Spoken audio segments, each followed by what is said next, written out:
à LCN. 8h45, on va aller rejoindre Richard Martineau. Salut Richard.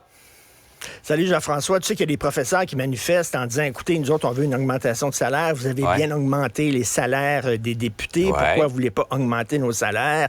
Tout augmente. Pourquoi pas nos salaires? Et il y a un auditeur qui me fait penser à ça, là, qui me soulignait ça. On a vu une photo passer à un moment donné. C'est un enseignant qui se promène avec une pancarte et qui dit, même les consignes ont augmenté. C'est passé de 5 à 10 sous. C'est une augmentation de 50 %. Là, c'est une augmentation de 100 % de 5 à 10 sous. J'espère qu'il n'enseigne pas les maths, là. On va te dire, là. J'espère que c'est pas un prof de maths, là, parce qu'il y a un problème, là.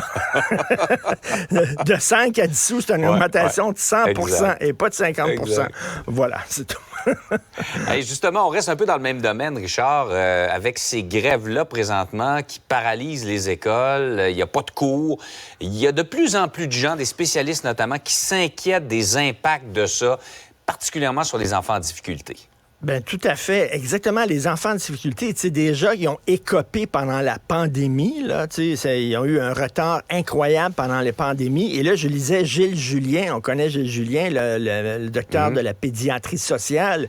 Hier, dans Le Devoir, il publiait un texte en disant, écoutez, là, il dit, c'est un service essentiel, c'est un droit pour les enfants d'avoir droit à l'éducation.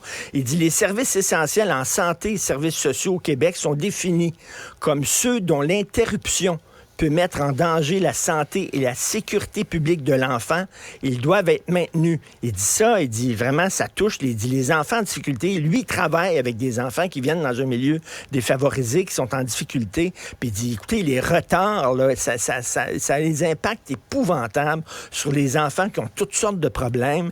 Et là, il demande vraiment aux gens de régler, au plus sacrant, aux deux parties de régler là, pour qu'on puisse retourner en classe les enfants. Et la même chose avec la Fédération des comités de parents, parce que les enfants ne sont pas tous égaux. Là, il va y avoir des examens du ministère. Les enfants dont les profs sont affiliés à la Fédération autonome de l'enseignement, ça fait quoi? 3-4 semaines qui manquent d'école. Les enfants dont les profs sont affiliés au Front commun, ils ont manqué 6 jours d'école. Et les enfants qui vont dans l'école privée, ils ont manqué aucun jour d'école. Et là, ces enfants-là vont tous se retrouver devant le même examen, mais ils ne seront pas ils seront pas à égalité du tout. Et là, il y a des gens qui disent, ben là, attends une minute, là, il y a des menaces de grève illimitée. Est-ce qu'on peut penser aux enfants qui sont en difficulté, qui ont déjà écopé avec la pandémie?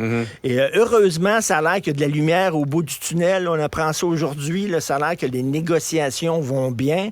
Ça se réglera pas avant le week-end, mais on espère vraiment que ça se règle avant avant les fêtes. Parce que là, c'est les enfants qui commencent. On comprend que les professeurs sont dehors, pas seulement pour leur augmentation de salaire à eux, mais pour avoir des meilleures conditions pour mieux enseigner aux enfants. Je pense que les parents comprennent ça, mais reste que quand même, ça devient inquiétant maintenant pour l'avenir des enfants en difficulté. Absolument. Je pense que tout le monde s'entend effectivement sur le fond du dossier, mais on voit de plus en plus que le retour à l'école avant Noël, je pense qu'on peut oublier ça. Au mieux, on va revenir tout de suite après les fêtes, si tout se passe bien. On l'espère. Et surprise, à la COP28, Richard, j'ai tombé en bas de ma chaise. Les pays arabes veulent pas qu'on sorte du pétrole, mais pourquoi donc? Écoute, le président de la COP28, le cheikh ou sultan là, des Émirats arabes unis, il a dit, là, vous voulez obliger tous les pays à se sortir des hydrocarbures. Wow, il a dit. Je m'excuse, le pétrole et l'or noir, ça fait partie de nos valeurs, ça fait partie de notre identité, de qui on est. Alors là, lui, il est arrivé avec une proposition. On va suggérer aux pays de sortir du pétrole, puis après ça, c'est à chaque pays de décider. Et là, les gens sont déçus, les gens de la COP. Non, ça, vous êtes déçus. Imagine-toi, on fait une réunion internationale, la Commission des droits des femmes. C'est en Iran, OK? Là, il y a des gens là, de partout à travers le monde, 70 000 délégués qui vont là avec des avions en Iran. Et là, ils arrivent finalement avec une conclusion, c'est qu'on juge que les femmes sont des êtres humains comme les autres et qu'ils devraient avoir les mêmes droits, donc droit de voyager, droit d'aller à l'école, droit de s'habiller comme on veut. Les mollahs en Iran, ils diraient « wow, là ». Attends une minute, toi là. Peut-être chez vous, c'est comme ça, mais chez nous, c'est pas comme ça. Puis là, on serait pas surpris. Mais c'est quoi cette affaire-là d'organiser une réunion internationale sur le départ, le c'était pétrole? bizarre. Ben, dès le départ, ça n'avait pas de maudit bon sens. Et là, c'est juste, ils sont pas en train de nous dire, là, ça, là, c'est raciste de nous dire de sortir du pétrole parce que c'est bon pour vous, les pays en Occident, c'est ce que vous voulez, mais vous nous imposez vos valeurs à nous. Ben oui, mais ces gens-là sont devenus gonziliardaires grâce au pétrole. Si c'était pas du pétrole, ils vivraient dans un désert avec des chameaux. Il n'y aurait pas une scène. C'est sûr et certain qu'eux autres veulent pas qu'on sorte du pétrole. C'était écrit dans le ciel, vraiment gros. Et là, les gens sont tous surpris. Mais là, on n'est pas vraiment content avec ce que le cheikh ou le sultan nous dit. Ben voyons! Vraiment, c'est n'importe quoi.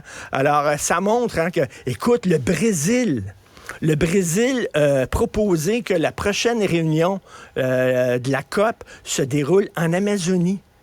T'imagines, toi, dans la forêt amazonienne, qui est en train de brûler à petit feu. Là, il va y avoir des jets qui vont arriver, puis ils vont faire ça, quoi? Ils vont faire un bivouac en pleine forêt amazonienne. Écoute, c'est vraiment n'importe quoi. On en rigole, Richard, mais pendant ce temps-là, l'horloge continue de tourner, le climat continue de se réchauffer et les effets continuent d'être... certains vont peut-être être irréversibles. Ben tout à fait. Là. Alors, c'est pas très étonnant ce qui se passe. Richard, passe une excellente journée. On se reparle demain.